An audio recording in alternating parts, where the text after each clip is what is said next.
Well, lovely to meet you guys. Nice Likewise. to meet you. Coming to London and chatting to us. So season 3 coming up. It's going to be very exciting. We're looking forward to it. So, you know, it's very early days for you. I don't suppose you know what's going to be happening. But what do you reckon, what would your dream storylines be for the next season? You know what? It's less about what we, I think, would imagine for it. We have 6 new writers this season, in addition to the 3 who have done the previous 44 episodes, which is crazy, because I think that's kind of unheard of. So it's going to be really interesting to see what the new writers, with Ryan and Brad and Ian, who have written everything else before, come up with. I'm excited for that. I mean, I think a big part of the fun of doing the show is like the spontaneity and the combinations of people and all that. You never know what you're going to get each week. Do you reckon maybe you'll be graduating this year? What do you feel? Do you feel like it might be your last year at McKinley? That's what's been spoken to. I think that's a consensus. Not by the rumors. us, but yeah, which feels right because we did start off as sophomores. So unless all of us were failing every senior year, Yeah.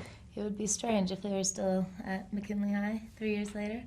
But Keeping it realistic. yeah, I think everything that's happened with the show in turn has been really just progression of what feels right within, all the heightened drama and the songs and everything like that. I just remember my senior year of high school and how amazing it was, and just this feeling of accomplishment and almost tiptoeing on what happens next. And looking back now on that is crazy because I wouldn't have seen this. Was your high school just as dramatic? Were you, was your life there as up and down?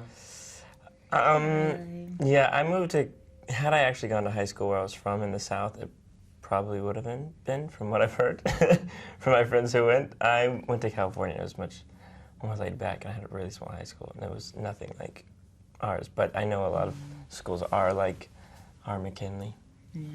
Did you have like glee clubs that you were in? There was drama. There weren't glee clubs. I think typically it's more of a Midwest, East Coast thing. Yeah. Because I don't know any other schools in the nearby area that had them around me. We had choir. We had choir, and I quit choir because it was so boring. I was always like, if we had a show choir or something that was actually fun and did interesting songs like we do, I would have loved to stay in it, but ours was so painfully boring. Oh, I take it back. Middle school, we had choir. But it was before school. You didn't get any credit for it. And you would have to go an hour early. So I did it for a second. Like, what am I doing? Then the songs that we were singing in the beginning were Fly, Lesbian, Seagull. I did that one too.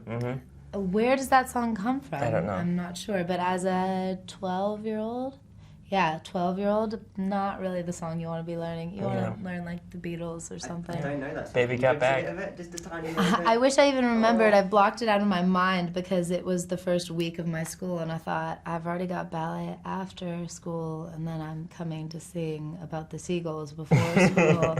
I think I would rather sleep through the seagulls and go straight to homeroom. Yeah. Is this like a famous song though? Is this like, because I've never heard of that. I think it's an older Yeah, song. yeah. I think it's like a prayer book. We weren't even at a religious school, but it's not a top 20 hit. No. Not even top 40.